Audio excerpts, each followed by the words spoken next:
I'm here today with the main man, the voice of Green Carnation, to talk about their upcoming new record. This is a long one. A Dark Poem, Part 1, The Shores of Melancholy, out September 5th on Season of Mist.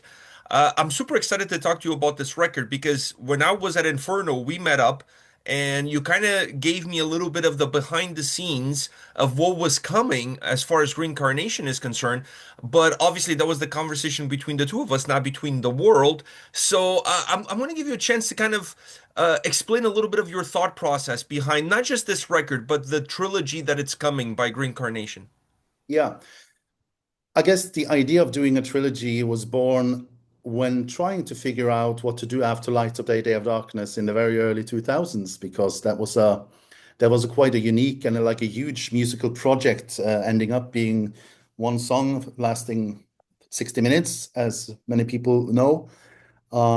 What do you do after that? Do you go straight into another huge project? And that's when the trilogy idea came up. We decided eventually to go a whole different direction, shorter albums, like just regular albums, exploring different kind of genres around us, kind of, and even made an acoustic album in 2006, and then we went on a 10-year hiatus until 2016 when we did the Light of Day, Day of Darkness anniversary shows around the world.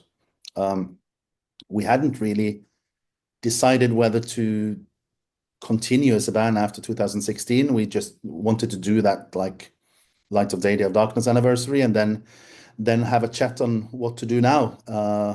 It was such an amazing feeling to be back. You kind of forget a little bit about how great it is to connect with the fans and how much actually that song meant to people. It means a lot to us. We knew that, and we were never gonna forget about that. But when meeting the audience, either in person or as a band on stage with the audience, crying and being like extremely happy to see us back. Of course, that does something with you as a musician, and we were like extremely motivated by the reception we got. So we decided in 2017 to make new music again, to continue as a band, and that's when the trilogy idea popped up again. Weren't we supposed to do a trilogy? The original idea was from Chort. It was the second part of the Chronicles of Doom. I don't know if you knew this, but Oh. he had like an idea. He even had a name for it.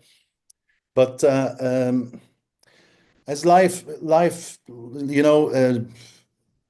happens, and at the time when coming back in 2017 and 18, Chort wasn't creatively, I guess, able to suddenly just write a trilogy. Nobody is. So we started working on a trilogy, and it ended up with me and Sten Rogers, who are the bass player, writing all the songs. So we didn't call it the second part of the Chronicles of Doom either. We made like a trilogy in Green Carnation spirit, um, which always has been to challenge ourselves and challenge our fans. And I think this monumental challenge it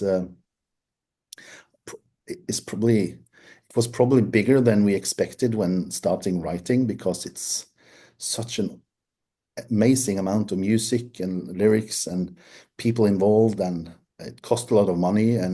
But I think the creative process and writing all the songs on the level we want to, um, we started doing it in 2017 and was finished recording it's kind of the last song in the studio in December 24. So Wow. it's been a long journey. It was something we discussed with Season of Mist and some other labels, but Season of Mist had like a great belief in the trilogy idea. So we decided to sign a 5-album deal with them, with Leaves of Yesteryear being a release to give us a little bit more time for this enormous project, Mhm. and also the re-release of the acoustic verses in 2022, just to kind of keep us, just to tell people that we're still Still alive. alive. Yeah. So yeah, the first album now is ready, and it's a very special feeling, I have to say, because to think back on, everything that's happened in the world and in your life since 2017, 18 is quite incredible, quite immense. And then suddenly here we are. And this album, I think it's the band's best record that Oh, you guys have ever done. At least it's my favorite. I'm willing to argue that somebody else may find another album their favorite, and that's fine because I think a lot of this comes down to personal opinion and where you are in the moment when you hear the record. But I was completely blown away by this album on all aspects, from a song structural standpoint, songwriting, lyrics. The atmosphere of the album is beautiful. It's such an immersive record. You lose track of time within it. The journeys that the songs provide are phenomenal. And it's not a linear album by no means. It's very dynamic. There's a lot of different twists and turns within the record, but always with that melancholy, which is part of the title of the album, always with that melancholy at the surface. When you're putting a record like this together, part of a trilogy, do you always create the record with the other two in mind in terms of what comes after, or is each part of this trilogy an individual child on its own? uh, all the music is written and put into one bag. So we wrote all the songs individually. We didn't think about, how the different albums were going to sound. We knew approximately how much music we would have to end up with in order to fill three albums. And then after actually, we did have some ideas when all the demos were finished. It did change a little bit after going to the studio, but it was then about composing three different albums after composing the music. So we have two levels of composing stuff now. You have the composing of the music of the songs, and then you compose like an album. And I'm really extremely happy with how the first album turned out when it comes to all the things you reference. That was an aim for us to give the listener that exact feeling, and then we wanted to have the first album be able to live its own life and not kind of you don't feel that there's anything missing after listening to it. So it's not that kind of trilogy. I think you would have or we hope that the listener will have the same feeling after listening to the second album. But it's when listening to the third album, we think that everybody's gonna understand, oh, this is all connected. I cannot say too much about it right now, but that's the idea behind it, and it seems like we've succeeded on the first album with all the like overwhelming response that until now, and let's see with the second album, it's going to be quite different. It needed to be because if the second album was kind of exactly the same as the first album, it wouldn't be a point. There is going to be two very, very quiet songs on the second album, for example, which is also, part of Green Carnation that I think is a very important part of Green Carnation, still with the same melancholia, I guess. And then the third album is just going to come in there and wrap everything up. It's interesting that you say that there's going to be two quieter songs on the second album because this album there's a song on this album that just caught me by surprise. The Slave That You Are. It's a black metal track mixed in with a super melancholic mellow death song. The vocals are very unique in that track compared to any other song on this record. That song came out of left field. It was like because it's not in the beginning of the record, so you're listening to the album, you're completely immersed in this melancholic experience, and next thing you know, you're taken into this dark forest in Norway, and you're listening to black metal. It's such a weird twist and turn. How was that song in your vision in terms of how important was that track in the overall melancholy of this first record? Yeah, that song when we started working on the demos with that song, it wasn't quite an aggressive like idea behind it. Like the riff, the first riff that came that we built the song around was the opening riff, but only the guitar riff. So we worked with different ways of putting on drums. Of course, double bass drums were there from the start, but then when we made the song kind of pull it into an even more extreme direction because there was still a potential in the song that wasn't fulfilled. So when going to the studio, we started working with blast beats, and it actually made that opening parts so much more exciting, I think. I did the clean vocals on the verses first, and then the rest of the development of the song was like, okay, we need to do something with the verses here because it kind of falls down too much. And then I started to experiment with some extreme vocals in the studio, which is not really something I've ever done before.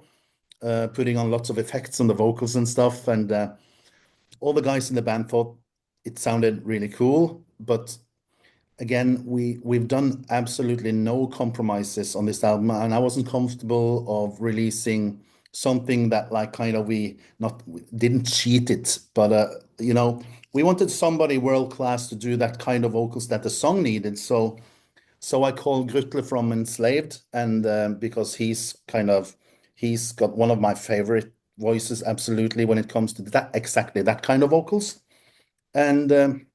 We've been talking about, so say, after 10 or 11 in the evening to do something together sometimes, like musicians do when they meet up, like, oh, it would be cool to do something. So we've been talking about that for a few years, and this was the opportunity. So he accepted, and then he sent us some tracks from Bergen, and it was exactly what we needed for the song. And it kind of, then the song just, okay, this is the song now. So, but I do think that, like, even though I do realize and understand that many people will be a bit shocked when they hear, especially the start of the song, at the end of the song, when looking back on it, I think many people would think that, okay, this is a Green Carnation song after all. After all, I thought it was a key fundamental song in the structure of the album. yeah, Because the record, like I said, is very immersive, but any album that's very immersive needs something along the way that jolts the listener out of the especially for an album like this that's very melancholic. You need something that kind of like reawakens the listener, and that song definitely does that. But then it still has the melancholy dips in the chorus with the clean vocals and everything. So it goes a little bit out of the path, but not but doesn't get lost. It comes back right into the path again. You know what I mean? yeah, I agree with you, and that was always going to be, maybe a danger with developing that song so far in that direction. But when listening to what we had in the studio, all of us felt that, okay, this suits really, really well on the album. Let's put it as song number 4. So when people turn the vinyl, they're gonna they're gonna have a surprise. And it's after the most kind of calm song maybe on the first album, and everything is kind of it's it's well thought of, and it's well planned, and but you never know if you succeed. But I think with that song exactly where it is on the album is the perfect place for it. Yeah, it comes after Me, My Enemy, right? Yeah, that's true. That is my favorite song on the record, by the way. Thank you. It's I don't know how personal it is, but to me it felt like a very personal track. Not only from a lyrical standpoint, but also from the way that the vocals come across and the sound behind it. It's just haunting. It's beautiful. Like it's one of those songs that when you listen to it, you get goosebumps. It's to me, it's the most beautiful track on the album. Thank you. Yeah. It turned out really, really, really good, I think, as well. Yeah, there are some dark lyrics, obviously, on a dark poem, and "Me, My Enemy" is one of them. That might, when you read the lyrics, you understand that they're quite personal. Yeah, Sten Roger, the bass player, who's the main lyricist, who wrote the songs. But I'm kind of, in order to be able to perform the lyrics, I do need to kind of integrate them in myself and my own life. And me and him discuss the lyrics quite a lot. When composing the music and. Um, Sometimes I go and change them a little bit, but not like the core of the lyrics would always be the same. Um, But I do think many people could, recognize the feelings that we talk about in that song quite a lot. Um, and yeah, it's kind of straightforward lyrics. It doesn't. There's no secrets in the lyrics, and yeah, in that song we also kind of pull that song needed to be pulled in a different direction, and you could say that maybe that's the most like 70s inspired song, like obvious 70s. And all the songs, I guess, are 70s inspired somehow with the Black Sabbath and everything. That's, one of our main influences. But but then again, that song needed that atmospheric, open sound and very melodic and very haunting lyrics. So yeah, it's also one of my favorites. Yeah, it's a phenomenal track. I wanted to ask you from, by the way, I had no idea you had invited someone to do the vocals on that track. I thought you had unlocked a different achievement in your vocal box, and you're like, fuck it, I can do black metal vocals now too. I'm gonna go at it. So that's cool. I Well, didn't know. no, I'm not. I've never done that before. So yeah, I think it was the right choice of us to invite Grutle from Enslaved, and he just makes the Oh, it song was phenomenal. perfect. I think, yeah. Yeah, yeah, it was phenomenal. But speaking of your vocals, this album to me, you may feel differently, but I feel like considering everything you guys have ever released, this is perhaps the least progressive album. It's a little bit more accessible, I would say. The melancholy in it and the atmosphere in it allow the album to be more accessible. There's still a lot of progressive elements, but they're a little bit more intertwined. They're not as much in the forefront, if you will. Does that have an impact vocally for you when you're singing these songs, when you have a little bit more of an emotional record to deal with? Yeah, absolutely. I think, I think it sounds like the vocal lines suit my voice really well. When Sten Roger comes up with musical ideas, he says that he has my voice in his head. So sometimes he comes to me with ideas and also maybe a piano playing a suggestion to a vocal line, and it's always in my the right kind of range for me. And then I develop them. And then in the studio, sometimes Endre Kirkesola, the producer, has taken away stuff that was originally there on the demos in order to give the voice or a guitar solo or whatever's happening more room to be heard, if you know what I mean. I think also the mix that's a part of the reason why I think the album might feel quite accessible because it's very delicately mixed and mastered. I think the sound, like the bass sound on the album, the guitar sound is like, and well, everything I really happy with. Um, I do think there's like a core of the songs that's not necessarily extremely um, uh, proggy, Sten Roger is like he's a pop and old hard rock man, so it's kind of those two worlds combined. But then I think my input on the compositions, that's doing like, the last song on the album is almost 10 minutes long. Yeah, yeah, And yeah.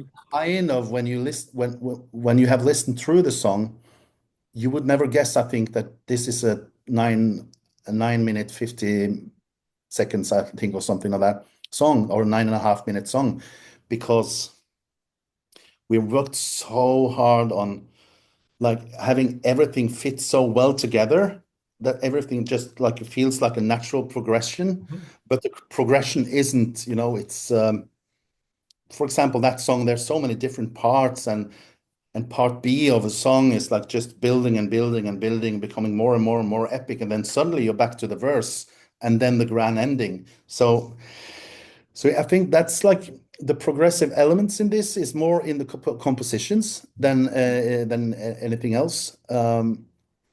But yeah, we've never been a band that's been like doing stuff. Um, doing difficult stuff just to show up, show off, for example. There are many other bands that can do that much better than us anyway.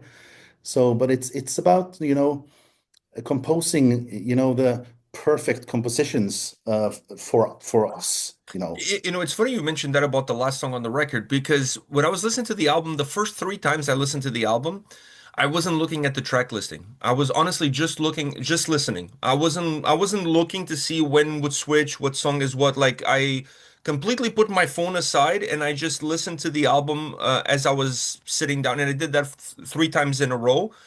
And when I got to the fourth time listening to the album, I was like, how many songs does this record have?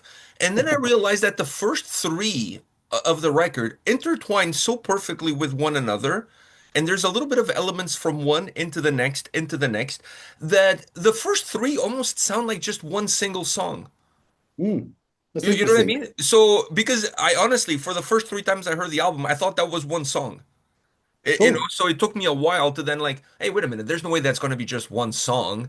And then I went and I looked. So that kind of composition song-wise, it exists throughout the entire record. And I thought where elements of prog were really interesting is I can't remember the name of the track now, but there's a track that has almost like a tango drum beat, which I thought was so cool, so out of place, but yet fits so perfectly in the style of the song. And I thought those little nuances, those little nuggets of gold that you guys sprinkle around, that's where the prog comes in for me on this record, which allowed the album to be a lot more accessible and a lot more fun to listen to. Yeah, I think so. And I think, although, the slave that you are is kind of on the extreme side. We've had a few like listening sessions, and we have like an age spectre like are into green carnation with, some, we're 50 years old now, and you have plenty of people our age and maybe even older that maybe are really fond of, for example, they heard the band the first time at the acoustic verses, for example, and they like kind of, that's where they got to know the band. And then they've been going on to, listen to the other stuff. And then if you grasp the idea of Green Carnation through the acoustic verses, I think it's easy to hear that this is actually the same band doing the same stuff like we did on the acoustic verses, for example, but it just sounds a bit different. It's the same kind of, melodic music and very melancholic music. It's just, and then I think for some people that, then a first guitar doesn't need to be, a very uh, like dangerous, if you know what I mean. Hmm. So I do think that like although we are like pushing everything quite hard on this album, I think it's accessible because it still has the core. The core of the songs are still, the kind of melodic, um, nice sounding because the production, I'm so extremely happy Yeah, with yeah, the. so good. That's not gonna, scare away anybody either because it sounds like delicate, and it's possible for, people to hear everything that's going on. So yeah, I think that's something we really wanted. And I think also you've heard the album at least like three times or whatever now. I think that you would find layers when listening to it the next few weeks and months, if you do, that you didn't hear the first three times. So I do think that most of the songs are quite instant, but also they would be growing on you Growing up, because, yeah. well, at least that's what we hope for. For me, it's the case. I think overall, I may have heard the album from start to end, maybe seven times, eight times, something like that.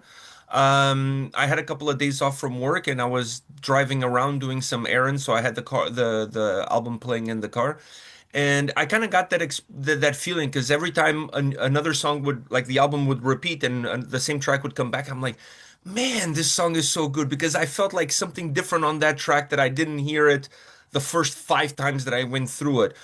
Because it also depends on your attention and your cognitive moments that you are within the listening experience. And I really got that. And I was driving with my wife and I kept telling her, man, this album is so good. Like I just keep listening to something new, something different. It definitely had that experience for me. To finish our conversation, I wanted to ask you about Prague Power because you're about to head over to Prague Power. I saw you guys there a couple of years ago. You guys are heading back there. And not only you're heading back there, you're heading back there on release weekend. The album comes Yeah. out September 5th. So, what can fans of Prague Power expect from Green Carnation? Yeah, normally Prog Power US wouldn't invite the band back after because we were there in 2023. So Yeah. there's only been 1 year between. But Prog Power US has been very special for us, and I think it goes both directions. And we were told last time that you're in the family now. You're in the Prog Power family, which is a very nice thing to be. Um, and we were discussing what to do around the release of the first album. Could we do something special? Normally, maybe like for a band like us, we would have kind of a release party at home, for example, in our hometown would be great. But we wanted to give this back to the audience at the Prog Power and the people organizing Prog Power, the opportunity to have the world premiere on all the songs 2 days before the release. So we're playing there on the Wednesday. Oh, So wow. we play the entire album live, and that's never happened before. So that's a little bit of a like a thank you to Prog Power US as well for being so cool with us. So so that was just an idea that I proposed to them, and they thought it was a great idea. So that's going to happen now, and then we're going to enjoy Prog Power on the Thursday, and then we're going like half of the band is going up to Nashville to go and check out some country concerts there for a couple of days or 3 days, and maybe we'll have time for a little trip to Memphis as well to visit Elvis. That's important for every kind of musician, I guess. Wow, I think you have a full schedule ahead of yourself there. Last time I saw you guys there, you guys did an amazing show. I also got to see you guys doing the acoustic, the special set that you guys did acoustic, and that was beautiful as well. So, if you guys are playing this whole record start to finish, man, what a treat for the Prog Power crowd. I know for a fact I would love to hear this album from start to finish because it's, like I said, it's my favorite record from you guys, and I think it's one of the best, if not the best album you guys have ever done. It's just beautiful from the artwork to the song designs to the lyrics to everything. You guys really outdone yourselves. I'm super excited to see what you have in store for me with part two and part three. So I'm gonna keep my eyes open for those. But in the meantime, I'm gonna enjoy part one. Thank you very much for your time. Have a safe trip Good. to Prague Power. Have a Thank you. wonderful Prague Power. Have a wonderful mini vacation in the US, and I'll see you probably back at Inferno in Yeah. next year. Yeah, that's April. Maybe we should organize kind of a listening session there or something. I don't know. It's going to be around that time. I think that a second album is going to be released. A listening session there would be amazing. Yeah, let's see what we can do. Yeah, yeah, yeah. Like let's make it happen. Make it happen. Plus, it would be so nice to see all of you guys again. It's been a couple of years since I've seen the whole band. It would be nice to see you and see everyone else at Inferno next year. So, keeping my fingers crossed for that. Likewise. Take Cheers. care.